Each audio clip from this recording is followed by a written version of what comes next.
All right, welcome into Chicago Hockey Radio, everybody.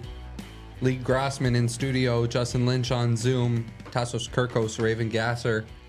Welcome, Monday edition of the program and a Veterans Day edition of the program. Shout out to the troops. Nice hat, Justin. That's right. Also, Remembrance Day to all of our listeners north of the border. Shout out to our poppy-wearing friends as well. Hope you have a good Remembrance Day. But any words, fellas, if you guys want to know? No, for sure. I mean, I don't think there's any greater honor than serving your country. So, I mean, those people who do that, I mean, all the respect in the world. It's something I could never even think of doing. So, no, it's a great day to think about the sacrifice that they've had for their country. Yeah. And enable people like us to do podcasts. Straight up. Literally. So, yes, very thankful. Shout out to all the veterans. Yeah.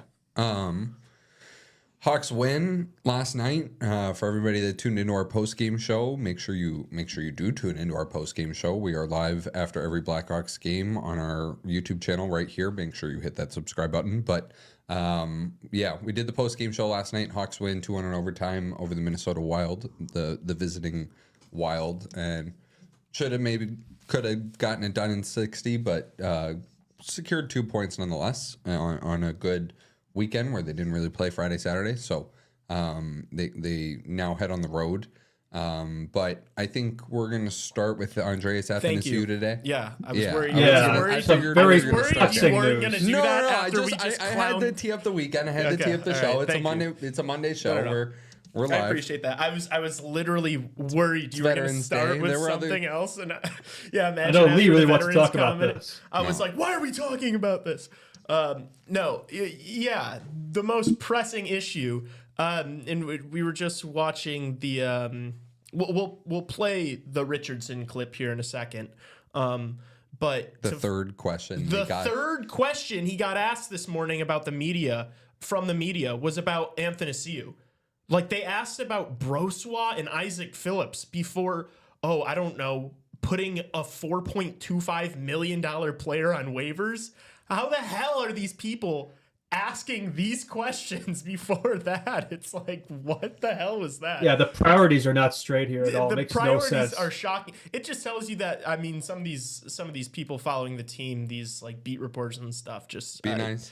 Sorry. I was going to slander that. I was going to say some of them just don't know what they're doing. Anyway, nonetheless, I digress. Unimportant. Right. Justin, why?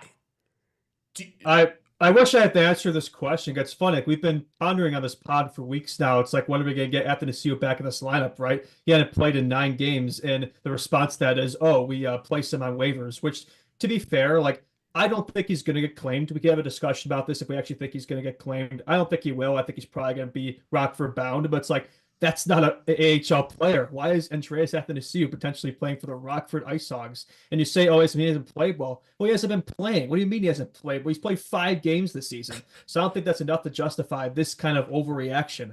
I mean, and especially this is a guy who's had injury problems, right? So he's still kind of like Taylor Hall, right? He's still kind of getting back in the swing of things. He missed the majority of last season. So it doesn't make a whole lot of sense. There are other guys that have him on his team over, like Mikheyev, like Joey Anderson, etc. So a strange decision. I'm sure you have plenty more to say about that. Yeah. So as you just said, 5 games played so far this season. Nobody on the Blackhawks roster who's played a game for us has a lower time on ice per game than him in those 5 games. He's under 10 minutes a game at 9 minutes and 35 seconds a game for just 5 games. So he's played 50 minutes of hockey total this season. And now we're put him on waivers, go to Rockford. I agree. I don't know if anybody's going to pick him up. That's a pretty big contract for, realistically, a team that's going to pick him up is going to be like either a contender or a team in the exact same position as us. And I don't know if $4 million is doable for either side, the contender or a team in a similar spot as us. So pardon my language, but they fucked him. Like, let's call a spade a spade. That's what just happened. I mean, you're telling me, let's go through here. You're telling me Ilya Mikheyev, Patrick Maroon, Joey Anderson, Craig Smith. I mean, you're telling me he's not better than every single one of those guys? Like, or any of them. Like, and you don't even have to take my word for it. Like, you can just look at the stuff. Like, no, he's literally better than all of them. Just like look at the statistics of his career. Like, it doesn't make sense. And I think it's so strange. Oh, should we roll this clip in a second here? Because what he said, I don't think makes sense. It's like something had to have happened behind the scenes that we don't know about. Did he have a Corey Perry moment? I'm wondering. Like, it doesn't make sense. Like, this guy should clearly be in the lineup. It's almost like there's a rift between them or something, which, to be fair, he is more of an offensive player. And we know Richardson kind of prefers those defensive players like McDavid, like Joey Anderson. But it frustrates me, too, because, like, we've seen the type of chemistry as of, like, young players like Lucas Reichel. Like, we saw it last season, the year before that. Like, that's a guy I'd love to see playing with him. If we're going to have Lucas Reichel playing, bottom six, and, we know we've moved him up recently. But if we are going to play him down the lineup, like, that's a guy you'd love to see playing with him. Fast player, complements his game. So it's frustrating for me to see that. But maybe he can kind of get some chemistry going with somebody like Nazar and Rockford. But speaking of which, has 11 points in 9 games down there. So maybe it's time to start. There's a spot open now. I'm just saying, maybe we call him up. Probably not, but wishful thinking maybe. But maybe there's a positive to it, but it's hard to find much. Yeah. Not to mention, this is a bad look for Kyle Davidson, too, in my opinion. You've got a guy playing for the Rockford Ice Hogs that you paid over $4 million. You'll get a little bit of for that. 2 years. You'll get a little bit of that off your cap. It's still just like it still just looks like, okay, so you signed this guy, you paid this guy, and now you have him in like you missed. Like that was a bad decision then. If you think he should genuinely be in Rockford and there's not something else going on, then you missed. You made a bad signing. It's tough because Athanasiou, like, he had a really good first season with us. In 22-23, had 20 goals, 20 assists, 40 points in that awful Blackhawks team. Like, he was one of the few players on that team who was watchable. But unfortunately, I think that injury last season kind of hasn't really been the same. But still, like, when you're not really playing, it's like you can't really blame that on him, right? Yeah. Yeah, no, literally, he hasn't played. He's played 5 games. He's played 50 minutes. He hasn't gotten to prove anything. And in the 50 minutes, you can't even tell me that he's been horrible. Because he hasn't been that bad. Yeah, like, you did I've seen other players this season go on worse stints than him. He did have a point, but it's not like he didn't look good out there, right? Yeah. I would imagine it's hard to score points in the NHL when you only get 5 games and 9 minutes each game. Especially a player like that. He was playing like 4 or 5 minutes with guys like Maroon and Spike Smith. Like, he needs to be playing with like talented, skilled players, right? That's when we've seen him at his best at the Hawks. Yeah. Yeah. Can we play this Richardson clip? Yeah, let's please. see it. He's going on waivers today, so that will be probably known by tomorrow at noon or 1 or whatever time that is. Just, I think with his injury last year, that kept him out a lot of last year. He missed a lot of hockey then, and unfortunately, just not clicking on all cylinders yet this year, not in the lineup that much. He hasn't really played a lot of games. So that was the message, we just, if you get picked up, that's probably good for you. That means you'll be playing in the NHL, but if not, we need him just to go play some games and get his skill matched up with his confidence, and this league's really not for that, so that was that message. Have you talked to him? Like, does he seem open about playing? Yeah, I don't think it even got to that point. I think it's really, that's what you have to do, and that's sometimes not fun and easy to hear, but I think when people go through the hard ways back to getting where they want to be, or just going through the hard way the first time to get where you want to be, it's pretty gratifying and satisfying. But I think sometimes when the first news of that, when you're not used to going through that as an NHL player, it's tough to take for sure. I know last year you dealt with. All right, so he's probably pissed off when he found out, based on that. Yeah. I would imagine so. I wouldn't take that information very well. I don't think that's a good look for Richardson. I don't think that sends a good message to the rest of your team. You have this player who you signed and paid a decent amount of money to. He gets injured, and then you say he hasn't been clicking on all cylinders because you haven't given him any sort of opportunity. You haven't played him. You've played him 5 games, and 9 minutes a game. I don't know how many times I can keep saying that. How, like, we haven't even, it's not even a big enough sample size to say whether he should or should not be playing in the NHL right now. And sorry. Yeah, maybe better for him if he gets picked up so he can play in the NHL. But he needs to go down to Rockford so he can start clicking on also. What?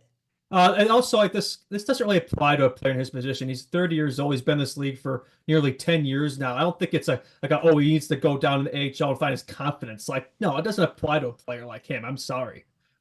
So yeah, I don't really understand the logic there, to be honest. It's not like he had to get sent down, right? There's not a forward returning from injury or anything like that. It's like you could keep him in this roster, right? So unless you're planning on calling someone up to take that spot, there's really no reason to send him down from that standpoint. Yeah, I just don't understand it. In the few minutes that I've gotten to watch him this year, it's not like you watch him and you're like, what is this guy doing? Like, he's still faster than pretty much everyone on the ice. Like, it doesn't make sense to me. I would assume there's got to be something behind the scenes, or he's not working hard at practice, or he's playing poorly at practice.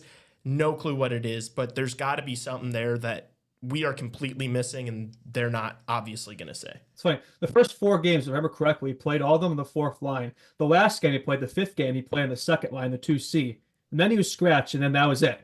Yeah. So it's like not much of a sample size to work with. And then Ilya Mikheyev will play a stretch of 8 or 9 games without getting a single point and just doing cardio, missing opportunities, playing okay defensively. I would love to see what that guy's plus minus is. And you're telling me that, he's clicking on all cylinders? What? Oh, but his underlying numbers are so good. His advanced analytics, you should see it. It doesn't make sense. Yeah, no, it doesn't. Yeah. I don't know. So do you guys think he gets claimed? No. Justin, you already said no. I think it's a player that people would want, but it's the contract would scare people away. Yeah. Ilya Mikheyev is a +4. I'm sorry, I was not familiar with your game. I mean, it's plus minus. We're reading too much of the plus minus of the year 2024. It only tells us so much. Well, I mean, plus minus still tells you a little bit, especially on a bad team. If you're a +4 on, I mean, Teuvo Teravainen's like a -11. That's pretty brutal. I think Betsy's plus minus still does, like, it doesn't tell the whole story, but it paints a little bit of the picture of what's I think last year was a good example of that. I think Dickinson was like one of the only players in the team had a positive plus minus. And like, we know Dickinson's a really strong defensive center, right? We saw that yesterday in the game against the Wild, completely shut down Kaprizov. So, and also Vlasic too is another example of that. So it does, right? When you're an outlier, it does. Yeah. Andreas Athanasiou hasn't played in the American Hockey League since 2015-16 when he split the season between the Red Wings and the Grand Rapids Griffins. He had 16 points in 26 AHL games. That's wild. Yeah. I wonder what we'll see. Like, I doubt he's going to get picked up. Obviously, for his sake, I feel bad for him. Like, yeah, I've wanted him in. We've been talking about it on this podcast. There are clips of us on the internet talking about how we want to see him in this lineup. They kind of screwed him. I hope for his sake he gets picked up and is able to move elsewhere and play in the league. I don't think that's going to happen. I think he's going to end up playing in Rockford. And so I wonder what we're going to see. Is it going to be a guy that, actually tries and plays his best and is clearly better than AHL caliber? Or is he, just going to be pissed off and not give the effort and not be motivated? I don't know. It's a shame. Okay. Yeah, I mean... You first. Yeah, I kind of alluded to it earlier, but like, it could be good for something like he could develop chemistry with somebody like a Nazar down there, because like Athanasiou's a player, like, he should be able to dominate in the AHL. Yeah, it's just a matter of like, if he's putting in effort. But I think hopefully this pisses him off in a good way, right? Where he wants to prove people wrong, and he goes off, gets called back up, and actually put in a position to succeed. But it doesn't always work out that way, and especially like Richardson, like when your player doesn't really work in his system, he could be kind of how do I put this? Not very forgiving, I guess, to put it lightly. Yeah. Boys, if you're looking for an Andreas Athanasiou waiver claim, you're probably looking at 3 teams right now in the NHL. Yeah, what do you think? You're probably looking at the Anaheim Ducks, the Calgary Flames, and the Columbus Blue Jackets. The Ducks lead the NHL in current cap space, $24.93 million. And the Blue Jackets and the Flames are the other teams spent or with about $23 million in space. The next closest is the LA Kings with $9.36 million in cap space. So, those like the Ducks, the Flames, and the Blue Jackets, like they have cap space to burn currently, and could definitely probably use the help. All of them. Yeah, No? I mean, it could No? see, Any? especially a team like. Well, yep, I was talking. Yeah, I think a team like the Blue Jackets especially could use maybe an extra player there in the offense too. Definitely, when you have all that space to work with, but it's like I don't know. It's just the fact that teams haven't seen much of them this year. There's not much of something to go off of, right? Like there is with a Fabro, for example, right? That might be a little trickier situation where teams wouldn't be as willing to, I guess, take that risk, even though they have all this space to work with. Be better used elsewhere. Yeah. Yeah, I don't really understand why, especially at this point in the season, why like any of those teams at the bottom would like make a move for him. Because again, it is $4 million, and yeah, he hasn't played great. So I think for those teams on the bottom, they're going to be using that cap space to pick up contracts from teams that need to dump some bad contracts and then get like draft capital. I don't think they're going to be signing Andreas Athanasiou off waivers for, whatever the price is. Yeah, I ditto.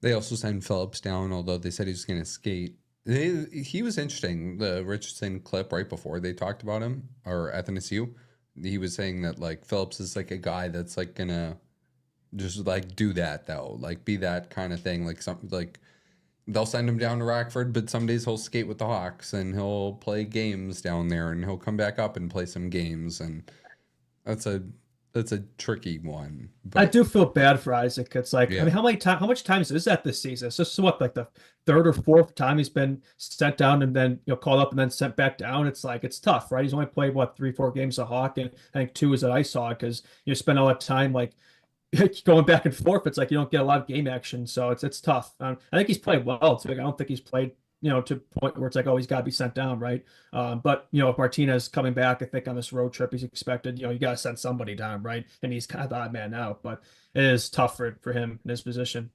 Yeah, it kind of just feels like all over the roster. You don't have many guys that have been playing on the same line with the same person for an extended period of time. You've got guys in and out of the lineup. And then on top of that, it's like half the lineup already is thrown together from this offseason of all these vets you brought in. So it's like, I don't know what the plan was. I don't know what the goal for the rest of the season is, quite frankly, because and we've talked about this before, but it's like, what is the plan? Like, what do you want from this season? Is it to just be mediocre, still get a decent lottery pick, bring Connor Bedard along a little bit more? Obviously the focus should be development. Guys like Phillips, is it good for him to be in and out of the lineup? I would guess not, but I don't know. Is it best for all these guys to just be playing in Rockford? Maybe. I don't know. It's just a little worrisome, if I'm being honest. Yeah, it's a little confusing at times, right? It's not exactly clear what this team wants. The way Richardson's coaching the team, I think the way he sees it, he seems to think this is a team that could be fighting for the playoffs. And I think just as a fan, I look at this team, I just don't see how that happens. I think it's a better team than it gets maybe a little bit of credit for. I think it's got potential, but I don't see this team fighting for the playoffs, and nor do I think it really should be. I think this should be a team that's developing those players, but it's like, who are we developing right now? There's not really much young guys on this team. They're all in Rockford. So, yeah, it's a little conflicting messages at times, I think, between Davidson and Richardson, to be honest. Yeah. Has the NHL turned into a development league, and Luke Richardson has just missed the memo a little bit? Well, he's more old school, right? So I think he's probably more opposed to that philosophy, right? Get the development done, the minors, then the NHL, you should be there to stay, I guess, that seems to be where he sees it. But a lot of other teams are not like that, right? The Ducks aren't like that. The Sharks aren't like that. Just name a couple examples. But other teams do it with players. Contenders do it with players, sometimes seamlessly, right? Like the Panthers did it with Anton Lundell, and the Leafs have done it with Matthew Nyes, and the You know, Look, you I think a lot of these teams that are in similar spots as we are, or maybe even further along, like the Montreal Canadiens or like the Ottawa Senators, like they are all playing, you know, the young guys that they draft. Montreal's brutal today. I know they won. They beat Buffalo today 7-5, but that doesn't really count as a game. No, I know. Yeah, that was some of the sloppiest. I mean, I could see it, but I was kind of watching it in class. Awful. Yeah, that was. I don't know if I called that NHL hockey, to be honest with you. That was like ping pong. Point I'm making though is that other teams are doing it. Other teams are playing their young players. You know, they're not keeping them in the AHL for several years. They're playing them young in the NHL to get used to the speed and the size of the league. But look, the more stuff like this happens, and I've been skeptical of Luke Richardson. I said at the beginning of the year that we needed to hold him accountable this season because we have the building blocks of an amazing team, and we want to win Stanley Cups. And the question is Luke Richardson going to be the guy to lead this group to win Stanley Cups? And you talk about how he's this old school coach, and he's, you know, maybe doesn't love playing the young guys as much and wants to be competitive and play these Pat Maroons and Ilya Mikheyevs and scratch guys like Andreas Athanasiou. Who have the Blackhawks, offensively, who have the Blackhawks been drafting? We've been drafting undersized, really fast, skilled players. We haven't been drafting, you know, big, rough, That's a good you point. know, good down low in the boards, scrappy, you know, like that's not who we've been drafting. We've drafted guys like Oliver Moore and Frank Nazar, Connor Sam Bedard, Rizzo, obviously. Yeah. Kaczynski. Like small, skillful players. That does not correlate with the type of hockey Luke Richardson likes to play. Yeah, that's a good point. No, that's a very good point. And so I think that has to be something that I hope people talk about, and I hope Kyle Davidson's thinking about. Because look, I don't want to blow this, you know? It's like you see it all the time with the Bears. Like right now with the Bears, it's like frustrating. It's like we finally How is Eberflus not been fired yet and Waldron? But that's not even the problem. It's the management. Ownership, It's not just it's the ownership. It's not just, and so it starts from the top, and it's the same thing here. Is you don't want to have. You've got, as I just said, we've got all the building blocks. You don't want to throw it away with poor decisions like keeping a guy as a coach that doesn't really complement your team in any way. Yeah, because what happens when all these drafted players get on this team, right? How is Richardson going to handle them, right? What kind of game are we going to be playing next season when we're hopefully younger and have more of these kids up here, right? Is he going to adjust? Hopefully he does, if he's still here, which he probably will be, because I don't think Davidson seems to be confident in him for the time being. We'll see if that stays, but yeah, no, I think those are good points. Tassos, you're telling me a guy like John Cooper wouldn't be a better coach for this young group of players that we've drafted in the past 3 years? He's not coming to Chicago, so that's, you know, how I know. Do you think we should be looking for an alternative, though? Is that something we should be considering? Do you think Luke Richardson's the guy for this team? For right now, yeah. For right now. Yeah. The situation hasn't become untenable yet.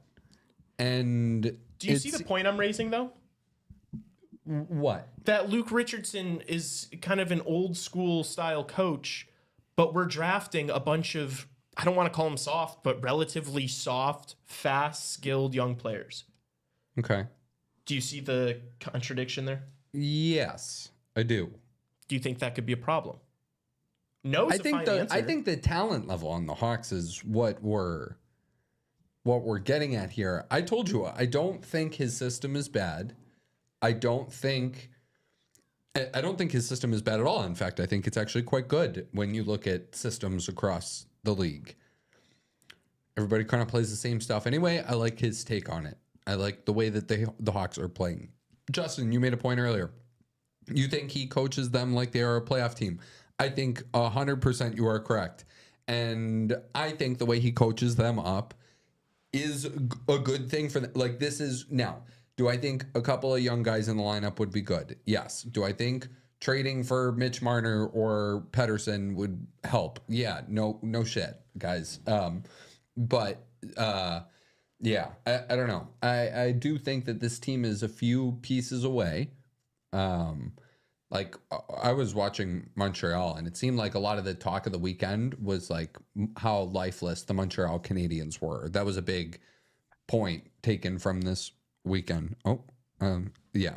So, you guys can hear me, right? Yeah. Yeah. Oh, yeah. Okay. I Yep. can't hear me.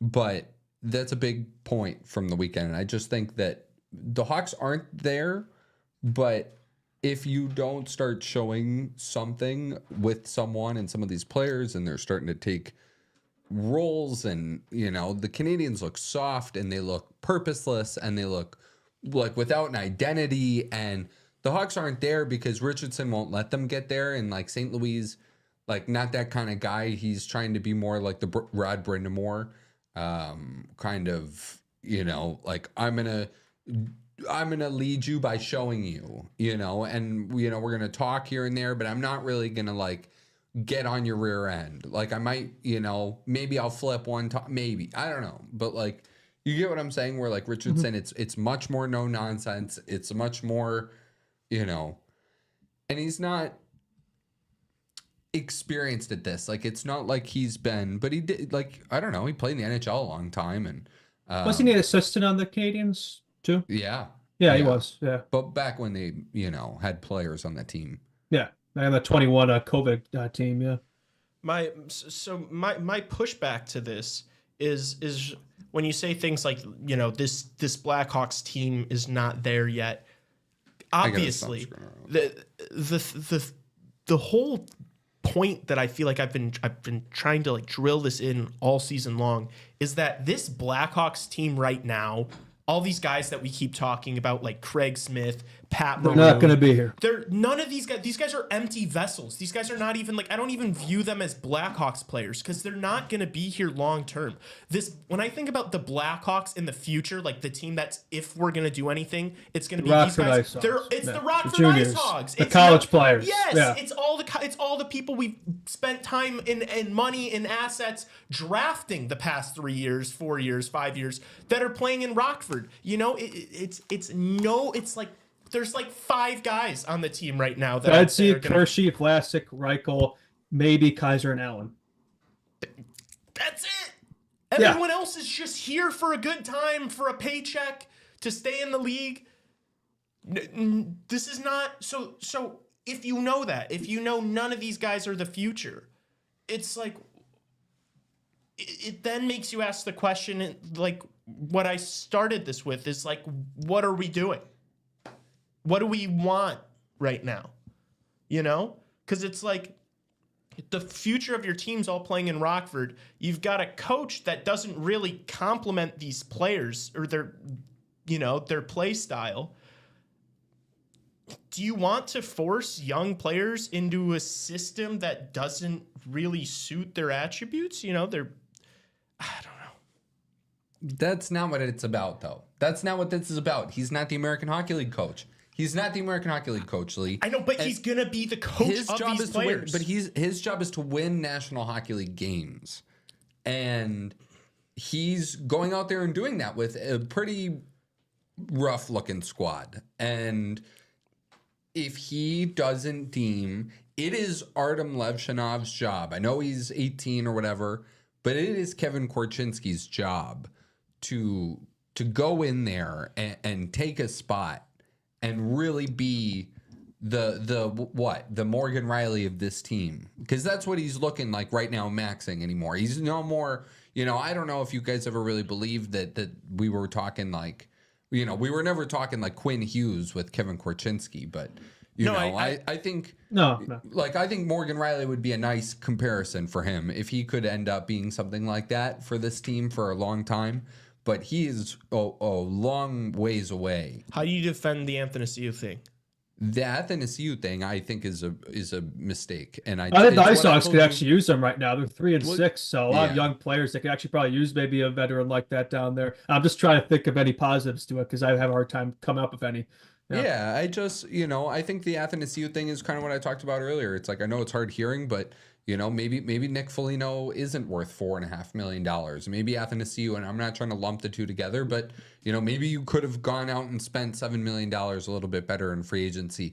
Maybe even it was like when when Taylor Hall signed with Buffalo on that 1 year deal, it was like a 1 year, $8 million deal. I don't know if you guys remember that. And it didn't end up working out there. But the idea of that 1 year deal, though, and throwing a lot of money at a player like that is awesome, first of all. And I think like that's probably more, or even just like 2 years. If you could have gotten, you know, I don't know, like, you know, I know Shea and who else, like Stamkos. Like, could you have thrown 2 years at Steven Stamkos for $10 million a season? And would you have rather had that than Nick Foligno and Andreas Athanasiou right now? Like, I mean, I don't. Well, at the Seaweek said it 2 years ago. Stamkos is tearing it up, dude.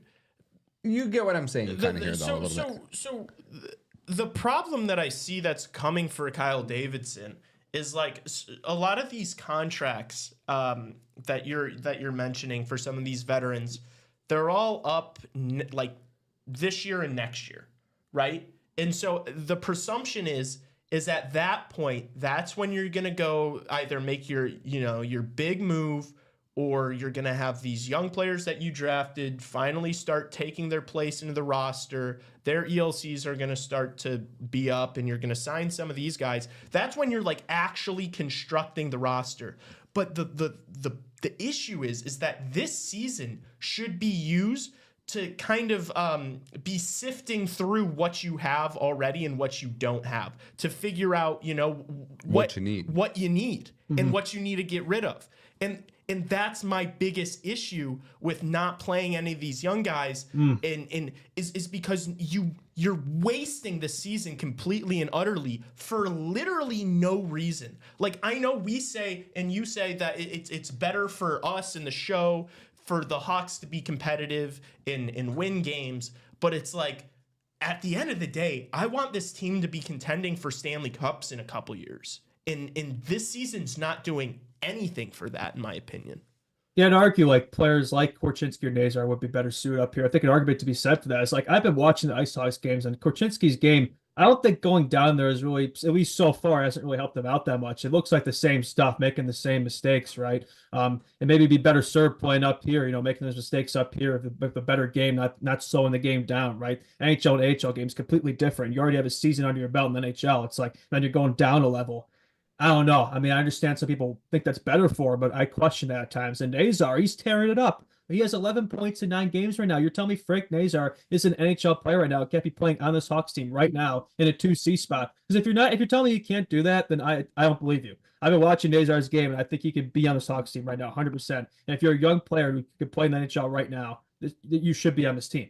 I'm sorry. Like, not every young player needs to be in Rockford. I know some people are going to comment, otherwise and defend it, but I think there's a balance you need to strike. Yeah. No, I don't disagree with you. Landon Slager too, Colton Dock's another example. Plenty of players on that Ice Hawks team. And if you don't think, and this also might be unpopular, if you don't think they can play at the NHL level, if you don't think Kevin Korchinski is a National Hockey Leaguer, you trade him. Yeah. You trade him right now. Yeah. And that's, somebody in chat said something about like wanting it to happen right now. That's not at all what I'm saying. I understand that this is a process. But the thing is you don't know if somebody's going to be good enough or not to play in the NHL until they play in the NHL, right? Like, if a guy's not going to be a second line guy, you're not going to be able to really find that out having him play an entire season in Rockford.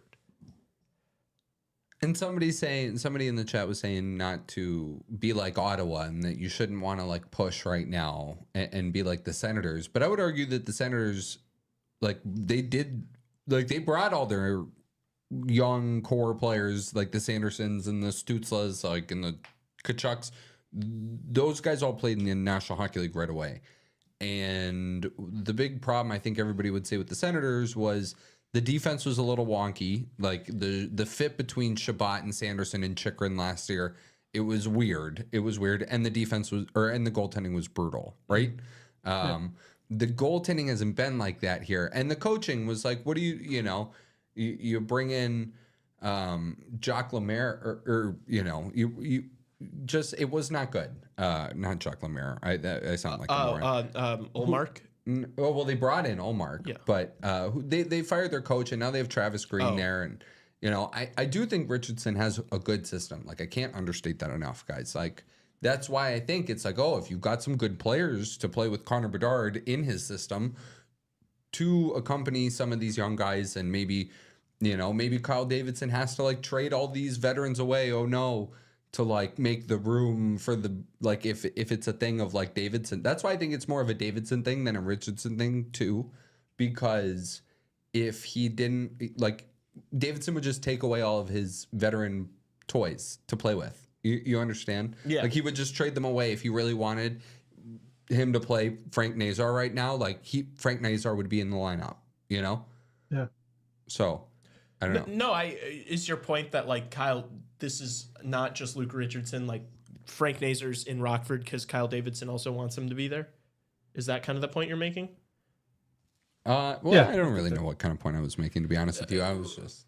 I see your point though. It's probably a two-way street. I would imagine it's not totally one way or the other. But what were you gonna say? I was just gonna say that two things can be true at the same time. Like you can like Luke Richardson's system, and it can be a good system. That doesn't mean that it's going to be optimal for all the players you've been drafting for the past 3 years.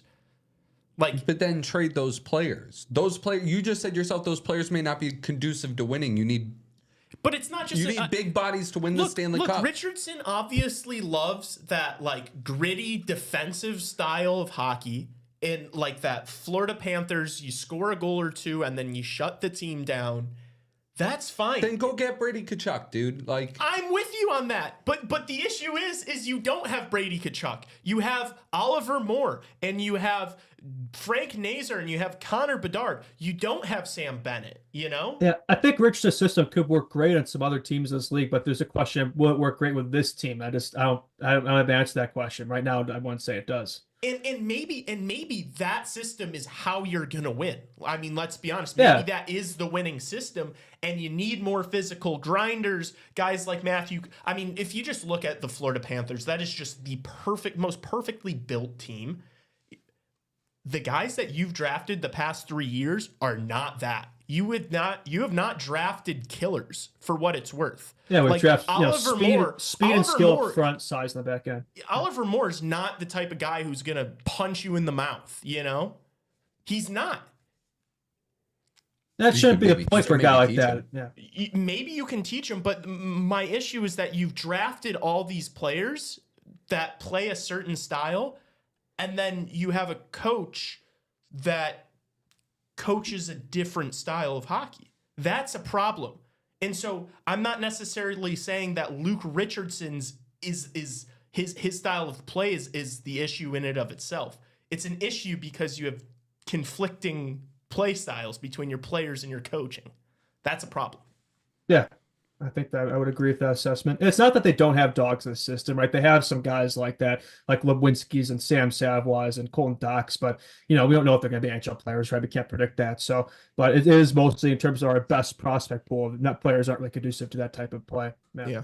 And Savoy's looked pretty awesome. I feel like these past couple games, I've been seeing highlights. I'm like, holy shit, this guy can move.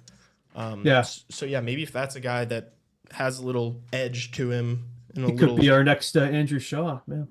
Who knows? All right. Hawks play Thursday, and then they play Saturday, a little 2-game Western swing, Seattle first, and then Vancouver second. A little bit of a rough time for the fellas here doing the post games with late night grinds, but we'll make it through here. All right. 45 minutes later, and we've solved nothing, but we're going to hit a quick break, and we're going to come back with NHL Hour on Chicago Hockey Radio. So keep it here on the other side.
All right. Welcome back. Chicago Hockey Radio, NHL Hour. I'm Lee Grossman. With me in studio, Tassos Kirkos and Raven Gasser, and then Justin Lynch on Zoom. Let's see here. Where do we want to start for NHL Hour? Do we want to start with the Winnipeg Jets? Do we want to start with... Did you listen to my show this morning? That's what I started with today. I was working this morning, so so yes, you listened to it in your AirPods while you were If I'm not mistaken, that is the best start in NHL history, right? It is indeed. First that team is NHL wild. 14 out of 15. I made a joke on one of the earlier pods that this could be the 22-23 Bruins all over again. Maybe it is. But if that's the case, that doesn't bode well for the playoffs, does it? But we'll see. We'll see how long they can keep this going. But Connor Hellebuck, what a season he's having. Man, I mean, right now, he's absolutely carrying my fantasy team, too. I had to throw that in there, but just amazing in net. And just that whole team just seems so dialed in. It's impressive to watch, but see how long they can keep it going. Yeah, I guess that's kind of the question is, do you think they're going to be able to keep this going? And it's like, I don't know. They're obviously playing amazing right now, but when I look at their roster, I don't know if that screams Stanley Cup champion to me.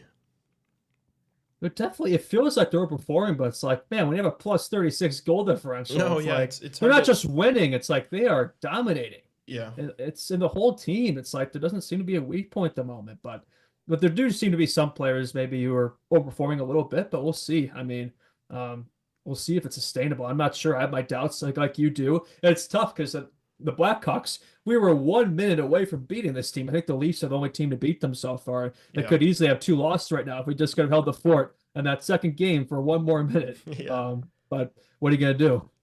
Yeah, I guess when my doubts come from, like, they kind of played the same way last year. Like, they played that defensive game, really relying on Connor Hellebuck and him being, like, the best goalie in the NHL for most of the season. But then you got to the playoffs and they just engaged in shootouts and got absolutely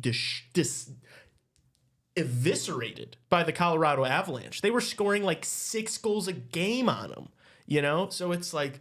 Yeah, when Hellebuck's not that guy, they're screwed. Yeah, and so it's like when we saw it happen last year... I guess I should look what the book is saying. I wonder what their odds are is like even Western Conference Finals. Like, I just don't see them getting through a couple of these teams, and winning playoff series back to back. I think that I don't know. I don't know if it's sustainable. Which teams in the West you think? I know Dallas probably is one. Edmonton, I know they've had a solid start, but they're starting to look more like themselves, and I think we can all agree they're one of the favorites. Any other teams you think we have a hard time getting past?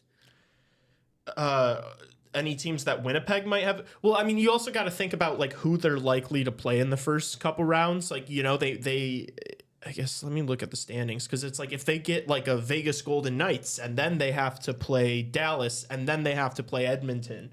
And then they have to play Vancouver. It's like, it's a bit of a gauntlet that just like statistically, I don't know if they have a very good chance of doing, given that I don't think their roster is that great.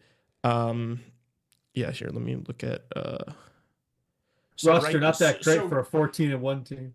Right now, literally, if the playoffs started right now, they would have Edmonton in the first round, and then probably Dallas in the second round, and then probably Vancouver in the third. Yeah, we got a few months until we know for sure. But no, I know, but I'm just saying, like right now, like even they're playing so hot right now. Would you even if it started right now, would you pick them to beat all those teams and make it to the Stanley Cup? I'd pick them to beat the Oilers right now in the first round. Yeah, the way they're playing. If the right playoffs now. started today, yes. Okay, so you pick them to beat the Oilers. Do you pick them to beat the Stars then? Maybe. That's tough. They beat up on the Stars on Saturday. And then after that, after picking them to do that to both of those teams, do you then pick them again to beat either the Vancouver Canucks or the Vegas Golden Knights? Maybe. You know what? Right now, they're my Stanley Cup champions. Really? I don't know. No, I'm just kind of screwing around. But the Jets will take on the New York Rangers tomorrow at Madison Square Garden, potentially a matchup between 2 of the league's best netminders. You probably know that Hellebuck definitely wants that game. His numbers, by the way, are kind of goofy, like video game 11-1, goals against average 1.83, save percentage 935, 3 shutouts in 12 games.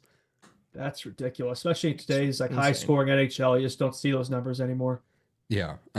7 games tomorrow around the NHL, 6 games today around the National Hockey League. One of them already in the books. That 7-5, I don't even know what you want to call it, game. That was a hockey game, I guess, that took place today between Montreal and Buffalo. 7 goals for Canadians and 23 shots of 5 of the Sabres and 18. That's pretty. You would think like 7-5. You think that'd be like, oh, it's like a high shot, high chance game, but no, not at all. Can you say that Owen Power stat that you told me? Yeah, I mean, there's a couple of fun stats from this game. One, all 4 goalies played in that one, so that's never a great Wow. game when all That's 4 goalies play. Damn, I wish I had overs on that one. But Owen Power had 2 assists at 5-on-5 and was a -4 today. That's insane. Wow. So It's like, How is that what? even possible? Holy shit. I mean, Yeah. it's like you're on the ice for every single goal scored against your team. And honestly, if you're Buffalo, like this is a game that you're probably going to look back at down the line. There's a missed and- opportunity. Yeah. Yeah, that's a game. That's a game you should win. Like I was talking about Montreal and I meant it. Like 32 Thoughts spent a little bit of time on it today and other shows. Some Toronto stuff I watched because they played the Leafs on Saturday and the Leafs beat up on them pretty thoroughly.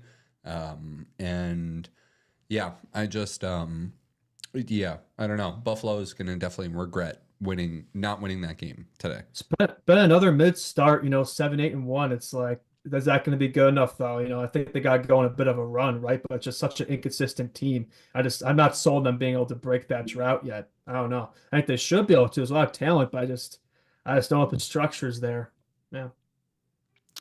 Maybe thoughts. We won't like give too much like tonight game thoughts because for They'll those be of you over that by aren't, time. for those of you that are not watching this podcast live right now on YouTube, shout out to the people that are watching this podcast live on YouTube right now. But for those of you that are not and catching this at a later time, maybe tomorrow morning, we'll talk more about tomorrow's games. But if you guys wanted to just maybe tee up even the late game for Vegas Golden Knights, Carolina Hurricanes. Carolina Hurricanes have been pretty good. They lost a tough one to Colorado on Saturday with a tough, brutal second period, 5 goals against. But I don't know if you guys wanted to talk about that or if you guys just wanted to do tomorrow's games. But yeah. That works for me because I think by the time, we could talk a little bit about these later games if you want. I'd say both for the Canes and Golden Knights, I would say both teams have been a bit better than I expected so Yeah. far. I think both teams, it's like people kind of picked as like those are 2 teams that were strong last year, could maybe fall off a little bit. Still playoffs, maybe it won't be the same. Vegas, actually, a lot of people were thinking they wouldn't be playoffs, but the way they look now, I don't think that's going to be the case. But the Canes, I'm surprised, 10-3. I would not have expected that this early in the season. They had a lot of losses against Otavo, others, and they look as good as ever right now. I think probably the reason for the Canes' success, even though they obviously lost a couple of key players last year, is most of these guys have now been playing in Brind'Amour's system for a couple years. I don't know, they play so well under him that it's like even if you take a couple of pieces out and put in a couple of new pieces, it's still the same machine. They're still doing the same thing. But Natchez Still has ripping He's it up. up there, right? 23 He's like points in 13 games. is that like top 5 or something? Definitely top 10. That's wild. Yeah, that is absurd. It's got to be top 5. He wanted more minutes. You got to give him credit. He wanted more minutes, and he spoke up about that and wanted more power play time, and he got it, and he's crushing it. So, yeah. And if that's not, I would think that's the game of the night tonight too. So figured we'd hit on it. But the desperation game of the night is definitely the Nashville Predators at the Colorado Avalanche. Yeah, right. Yeah, Holy Predators, shit. we're still ahead of them. We're still ahead of the Predators a month into the season. And honestly, I think that could last for a while. I know. I think we talked about it's like, when's this team going to figure it out? But I don't know if they are going to figure it out, to be honest. It's so cobbled together. It's just so sloppy hockey. And all those guys like Stamkos are not producing. So, I mean, the way I look at that team, I mean, I'm sure it'll get better, but I don't think it's going to get better enough where I don't think they're going to be a playoff team, to be honest with you. Yeah. Obviously I've harped endlessly on this podcast about how, the beginning of the season is like scam hockey and that you don't get full efforts and it take time for teams to really develop an identity. But to your guys' point, when you guys push back, is there's something to be said about this hole that they've dug themselves, and it's They're like, dead last. even if they figure out the power play and they figure out the lines, it's like, are they gonna be able to overcome this point differential now? You know, especially with the Central Division being as kind of good and as tough as it is. Yeah,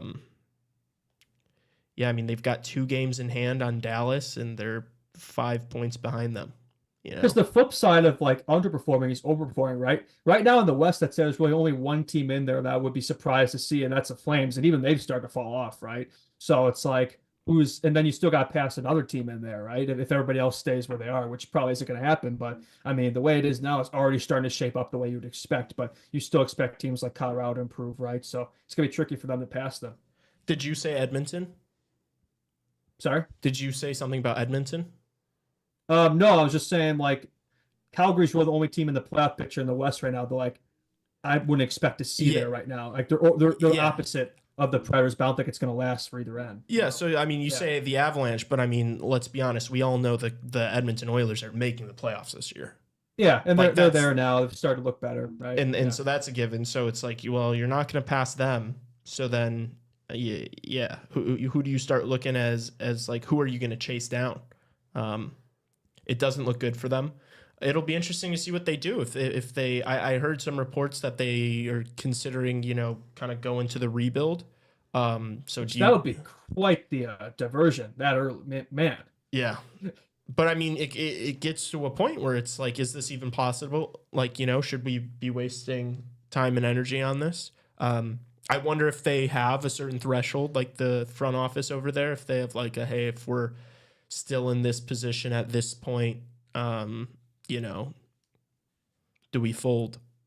It'll be interesting to see kind of when that happens. I do think it's maybe too early. I think they possibly could turn around and snag a wild card spot. But I mean, shit, you'd have to do something like the Oilers did last year. And I don't think this team is as good as the Oilers were last year. So to be fair, the Predators are a team that has been able to go on those types of runs before. I think even last season, right, they had a stretch there where they hardly lost. So they could figure it out still. And like they could go on a late run.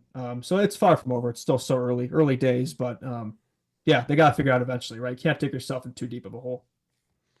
All right. Thoughts on tomorrow? Kind of piquing my interest a little bit. Islanders taking on the Edmonton Oilers.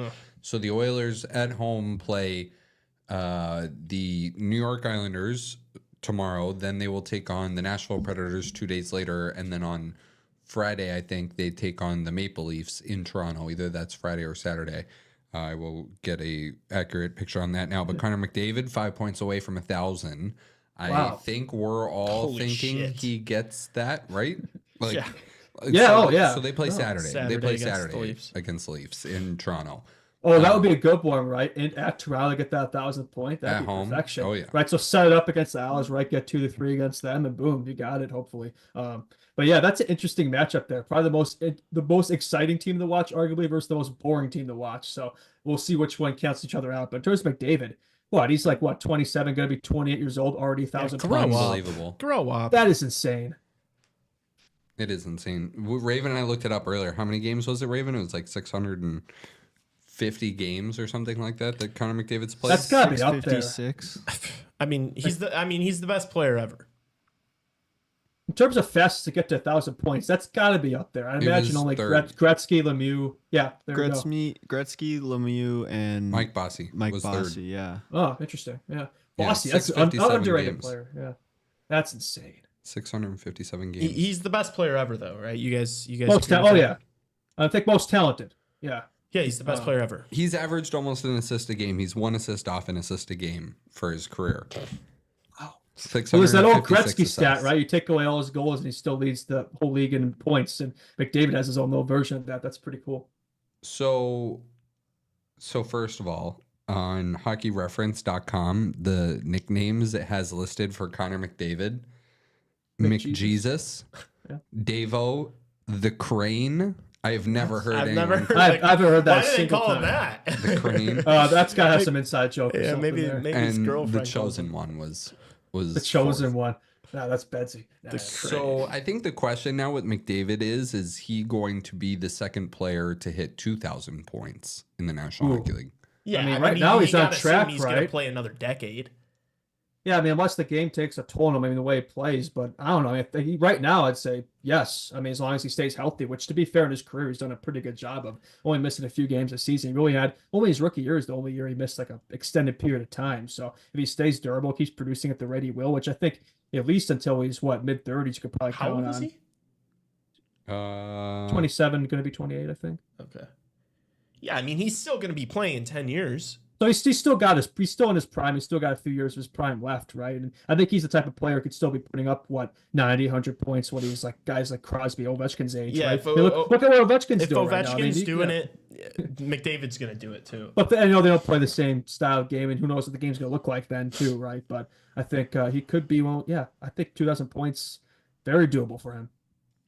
He's only on pace for 85 points this season, right now. Yeah, and he had a slow start last year too. I think he had like similar kind of stats to the first month or so. So he was just coming back from an injury. So I'm sure he'll get going. He'll end up contending for the Art Ross. Like he'll be another situation last year where it's like he'll finish top 5 in points. Like he's gonna start going on tears where he just if you're betting his point prop, it's like over 2.5, and it's like, come on, this guy's scoring when he wants. Yeah, he might not have like that hard Art Ross season again, but like he's gonna be up there, and like he's probably gonna save it a bit for the playoffs too. You'd imagine. Yeah. He's getting up there. He turns 28 in January. Not to like age 97 here, but that's yeah. I mean, he's been playing for it's hard to believe he's in his 10th season now. Which is pretty crazy. It's a shame. It's like you start to wonder. It's like, how long is it gonna last until he wins a cup? It's I mean, people have been picking the Edmonton Oilers to win the Stanley Cup for the past 5 years. 10th season, you were right. Yeah. Yeah, and they've been the unanimous favorite this year, right? Yeah, they're still the betting favorite. I didn't want to regress earlier, but when we were talking about the Winnipeg Jets have the 11th best odds to win the Stanley Cup this year. So they don't still believe in them. The books don't believe in them. Correct. Where were they before that? And neither do I. That much. If there's one thing I respect, it's the book. That is for sure. The gambling, that's what really tells the true story there. Yeah. And they're not budging on the Oilers, clearly, if they still have them at the first spot. They're plus 800 still. It was the same thing last year. I was looking, when they were on that horrible skid, I was looking to bet on them last year, and the same thing happened. It was like they were still, even when it was getting close to they might statistically not be able to make the playoffs soon here, they were still one of the, if not the biggest favorite. As bad of a stars they had this year, it was nothing like last year, right? And it's like everybody's talking about how bad they've looked, but they're still 7-7-1, 500 in a playoff spot. And it's only going to get better, right? So yeah, I don't think there's any reason to worry over there. Let's be honest. At the end of the day, I know people are going to lose their minds hearing me say this, and you guys are going to disagree with me. But at the end of the day, the regular season doesn't matter. It's, do you have the roster to do it, and can you get to? If you get to the dance and you've got the roster, it doesn't matter if you're the second wild card or the first seed. We saw you've got to get to the dance though, and how do you get to the dance? The regular season. That's what I just said. I said if you get to the dance, it doesn't matter. Yeah, right. Yeah. Okay, fair enough. What else? Are you guys looking at tomorrow? Anything? Not really. I think Saturday's Leafs, that's always a fun game, right? Saw some shenanigans last year with that. I remember that empty net goal of Ridley Gregg. That was pretty funny. And Morgan Riley beating his face, and that was entertaining. We talked about Jets Rangers, Devils Panthers. That should be an interesting one as well. I'm always interested in watching the Florida Panthers. Flames Canucks also. It's just announced here. Yeah. Anthony Mantha's going to miss the rest of the season after tearing his ACL. That's too bad. He's looked good there too. Yeah, it's not going to help their season. The Canucks 7-3-3. I mean, they're doing on the bright side. I'm not doing fine there without that goaltending situation. You're not going to have to get that tattoo? Yeah. Well, you're going to have to get the tattoo when we hit 1,000 subscribers. There was no handshake. I may have fabricated that one. Yeah, I think you might have fabricated that one. Yeah, I may have fabricated The that on Flames a one show was that- not fabricated. Those of you that don't know, I said I was going to get a Calgary Flames tattoo if they made the playoffs because I was so confident on them not being a good team and them only winning because the start of the NHL season is not real hockey. For any of those that missed kind of the early episodes, What would the tattoo be of it for the 1,000 It would subscribers? actually Would it just be the CHR logo, or what would that no, be? it would be the Calgary Flame. It would be the sea on fire, but I would just do it black because I don't like colored tattoos. No, he's saying for the subscriber tattoo. Oh, the thing that I didn't even propose. That Yeah, Tassos yeah. Well, yeah, I mean, we started talking about. Yeah. I don't know what that would be. Yeah, maybe it'd be a lucky subscriber. Uh, The 1,000 their name- subscribers yeah, handle. The 1,000th subscriber gets their name tattooed on. I like that. what if it's like a girl? Okay, well then I guess you're getting You got some her name explaining to do tattooed that. on you. I don't even know why I brought that up. I don't know why a guy's name. Why would it any be? better. Yeah, Yeah, rather have like Gem on your shoulder. maybe. All right. I think the clear game of the night tomorrow, actually. I think Blue Jackets Kraken. I mean, that's the game everybody's looking forward to watching. Absolute Stop it. cinema. I don't even want to even mention games like that because it's like we're doing a disservice to our audience, like talking The about. disrespect. Yeah, it's like we're talking about the games that are going to be fun and that we're interested in watching. I won't even waste your time by talking about the Kraken and the Blue Jackets. Hawks don't play till Thursday, boys. What are we going to What talk is about on that? Wednesday? What are we going to talk about? We'll just make it a whole NHL show, I guess. Or we could break down the Every Shift episode that dropped last Friday. We could just do an episode review together. Or we could keep complaining about the Blackhawks. Or we could talk about who we're going to draft this year. All right. Or make it the Bears Hopefully not podcast. If hopefully that, yeah. Yeah, or we could talk about the Chicago Bears. All right. Hopefully some news to report by then. Maybe we'll bring a guest on. Maybe we'll do something fun. That's an idea. There you go. Yeah. All right. We're gonna cut it there then. Let's wrap, fellas. Okay. All right, everybody. If you've made it this far, thank you very much. We appreciate your listenership and your ears and your time. That means a lot to us. Please go ahead and hit the subscribe button on YouTube here at Chicago Hockey Radio. Go ahead and hit the follow button on Instagram at Chicago Hockey Radio. And go ahead and find our pages on Spotify and Apple Podcasts and leave a 5-star rating and review. It's super easy to do, and it really, really helps us out a lot. Those 3 things help us a lot, and I can't explain that it helps everybody in this room working on this show right here. So, and everybody that has done it, if you keep hearing me say this every time, I apologize, but also maybe get a friend to do it, get a buddy to do it, and, share it. I don't know. Yeah. Do all the fun Get your stuff. pet to watch it. Before we get out of here, somebody in chat asked, would you trade Bedard to the Oilers for McDavid right now? Yes. Stop! No, No. you wouldn't. Yes. We got 10 years of differential here. Yeah, wait. Hold up. It's literally a 10-year gap. This team sucks right now. You throw McDavid in here, it's going to still be a couple years before. Like, this team's nowhere near the Edmonton Oilers, and they still haven't even won a cup. I think you could figure it out. In the clock's Hell ticking. no. I think you could figure it You out. trade him. Hell you trade no. Connor Bedard, the 19-year-old phenom. Is Connor Bedard going to score 150 points in the NHL? Could. I think he can. He could. Okay. He's a ways away from it. The team's a ways away from making that happen, supporting him. But in his prime, we don't know. It's way too. Yeah, we got to remember the potential this guy still has. 100%. All right. That's crazy. All right. All right. That's for the watching. show. Subscribe, follow on Instagram, leave 5 stars. Post notifications on.